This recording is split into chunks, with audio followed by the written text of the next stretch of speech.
अस्सलाम वालेकुम फ्रेंड्स, आज हम देखने वाले हैं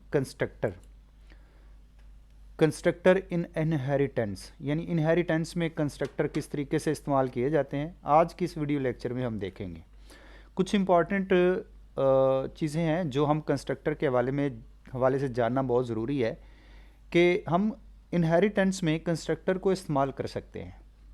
अब जब हम इस्तेमाल करते हैं तो फिर इसका काम कैसे होता है। Constructor of base class is called first, यानी जब आप ऑब्जेक्ट क्रिएट करेंगे और आपने बेस क्लास में भी कंस्ट्रक्टर को इस्तेमाल किया और ड्राइव क्लास में भी किया है, तो जब आप ऑब्जेक्ट क्रिएट करेंगे तो आपका बेस क्लास का कंस्ट्रक्टर सबसे पहले कॉल होगा and the constructor of drive class is called second, और जो ड्राइव क्लास का कंस्ट्रक्टर होगा वो बाद में कॉल होगा। इसी तरह अब अगर आप बेस क्लास को ऑब्जेक्ट बनाते हैं तो फिर वो ऑब्जेक्ट सिर्फ बेस क्लास के कंस्ट्रक्टर को ही कॉल करेगा। नोट द पॉइंट, अगर आप बेस क्लास का कंस्ट्रक्टर बनाते हैं तो फिर वो ऑब्जेक्ट बनाते हैं तो फिर वो बेस क्लास के कंस्ट्रक्टर को कॉल करेगा, और अगर आप ड्राइव क्लास का ऑब्जेक्ट बनाते हैं तो फिर वो बेस क्लास के कंस्ट्रक्टर को भी कॉल करेगा और ड्राइव क्लास के कंस्ट्रक्टर को भी कॉल करेगा। यही इसमें वेरिएशन है कि बेस क्लास का ऑब्जेक्ट सिर्फ अपनी क्लास यानी बेस क्लास के कंस्ट्रक्टर को कॉल करता है, जबकि ड्राइव क्लास का जो ऑब्जेक्ट है वो बेस क्लास के कंस्ट्रक्टर को भी कॉल करता है और ड्राइव क्लास के कंस्ट्रक्टर को भी कॉल करता है, और पहले वो बेस क्लास के कंस्ट्रक्टर को कॉल करेगा और बाद में ड्राइव क्लास के कंस्ट्रक्टर को कॉल करेगा। आइए फ्रेंड्स, यहाँ पे हम प्रोग्रामिंग की तरफ चलते हैं और इसको ज़रा इम्प्लीमेंट करके देखते हैं कि ये चीज़ हमारी कैसे हो सकती है। मसलन हम यहाँ पे क्लास बेस बना लेते हैं और उसमें जाके हम उसके प्राइवेट एरिया में कुछ नहीं रखते, यहाँ पब्लिक एरिया में हम इसका एक कंस्ट्रक्टर क्रिएट करते हैं। आइए जी, पब्लिक एरिया में चलते हैं और बेस के नाम से हमारी क्लास है, उसी नाम से हम कंस्ट्रक्टर को कॉल करेंगे। आइए ज़रा इसको देख लेते हैं जी, ये कंस्ट्रक्टर क्या है। मसलन यहाँ हम कह देते हैं जी, हमें सबसे पहले ये डिस्प्ले करवाए कि constructor of base class is called, कि यहाँ हम इससे ये मैसेज लेना चाहते हैं कि बेस क्लास का जो कंस्ट्रक्टर है वो कॉल हुआ है। आइए फ्रेंड्स, अब चलते हैं ड्राइव क्लास की तरफ। तो यहाँ पे भी हम एक क्लास बना लेते हैं और इसका नाम रख देते हैं जी ड्राइव्ड, और ये पब्लिक हो रही है किससे? ये पब्लिक हो रही है बेस क्लास से।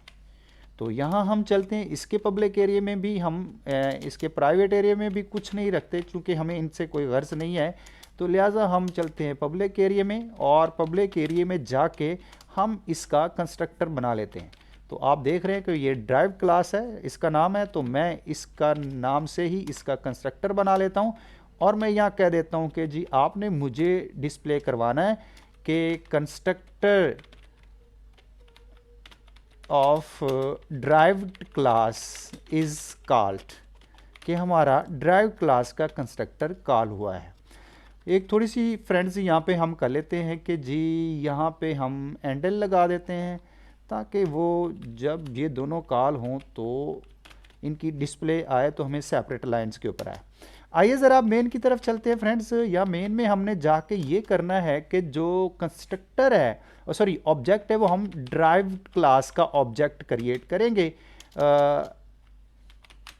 ओबीजे के नाम से हम इसका ऑब्जेक्ट क्रिएट कर देते हैं और यहाँ पे हम गेट ch लगा देते हैं। ये कोई ज़रूरी नहीं होता फ्रेंड्स ये कि सिर्फ मेरे ही प्रोग्राम की आउटपुट मुझे आ जाए, ये हम इसलिए लगाते हैं। तो आप देख सकते हैं फ्रेंड्स, यहाँ पे हमने एक क्लास बनाई हुई है बेस क्लास के नाम से और इसमें हमने कंस्ट्रक्टर लगाया है और उसमें हम डिस्प्ले करवा रहे हैं constructor of base class is called, और ड्राइव क्लास के नाम से हमने ड्राइव क्लास बनाई हुई है और इसके हमने यहाँ पे हमने कंस्ट्रक्टर लगाया है और यहाँ से हम इससे हम आउटपुट ले रहे हैं कि constructor of drive class is called. और यहाँ जो मेन में हम जाके देखें तो जो इंपॉर्टेंट चीज़ है वो ये कि हमने जो ऑब्जेक्ट क्रिएट किया है वो ड्राइव क्लास का ऑब्जेक्ट क्रिएट किया है, हमने बेस क्लास का नहीं ऑब्जेक्ट क्रिएट किया। तो फ्रेंड्स ये क्या करेगा, जब हम इसको रन करेंगे तो अब चूंकि हम ऑब्जेक्ट तो ड्राइव क्लास का बना रहे हैं, लेकिन ये क्या करेगा, ये सबसे पहले कॉल करेगा बेस क्लास के कंस्ट्रक्टर को, उसके बाद ये जाएगा ड्राइव क्लास के कंस्ट्रक्टर को कॉल करेगा। आइए ज़रा इसी चीज़ को हम देख लेते हैं। यहाँ पे हम इसको सेव कर लेते हैं। सेव करने के बाद इसको हम कंपाइल करते हैं।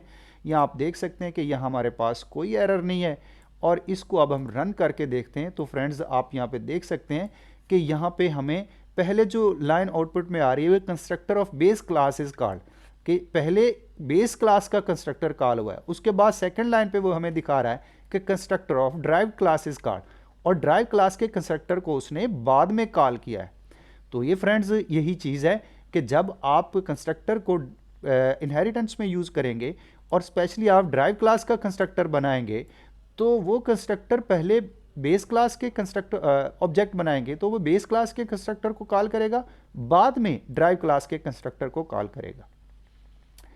अब फ्रेंड्स यहाँ पे हम थोड़ी सी वेरिएशन करते हैं कि हम इसको चेंज कर देते हैं। हम यहाँ पे बेस क्लास का कंस्ट्रक्टर कॉल कर लेते हैं। तो फ्रेंड्स यहाँ देखते हैं कि वो बेस क्लास का जब हम कंस्ट्रक्टर कॉल करते हैं और तो ये क्या करता है हमारे साथ। आइए ज़रा इसको कंपाइल करके हम इसको रन करते हैं। तो आप देख सकते हैं यहाँ पे फ्रेंड्स के ये सिर्फ उसने बेस क्लास का कंस्ट्रक्टर कॉल किया है, ड्राइव क्लास के कंस्ट्रक्टर को कॉल नहीं किया। यही मैं बता रहा था कि जब हम ड्राइव क्लास का कंस्ट्रक्टर कॉल ऑब्जेक्ट बनाते हैं तो दोनों क्लासेस के कंस्ट्रक्टर कॉल होते हैं, और जब हम बेस क्लास का ऑब्जेक्ट बनाते हैं तो फिर वो बेस क्लास के कंस्ट्रक्टर को कॉल करता है, वो ड्राइव क्लास के कंस्ट्रक्टर को कॉल नहीं करता। ये बात ज़हन में रहे। तो ये था हमारे पास आज का कंस्ट्रक्टर का टॉपिक। बहुत ही सिंपल है लेकिन इम्पॉर्टेंट है, आप इसको ज़रूर देखिएगा। अगर फिर कोई क्वेश्चन हो तो मुझसे ज़रूर पूछिएगा, कमेंट्स में आप लिखें। तब तक के लिए अपना ख़ास ख्याल रखिएगा। अल्लाह हाफिज़।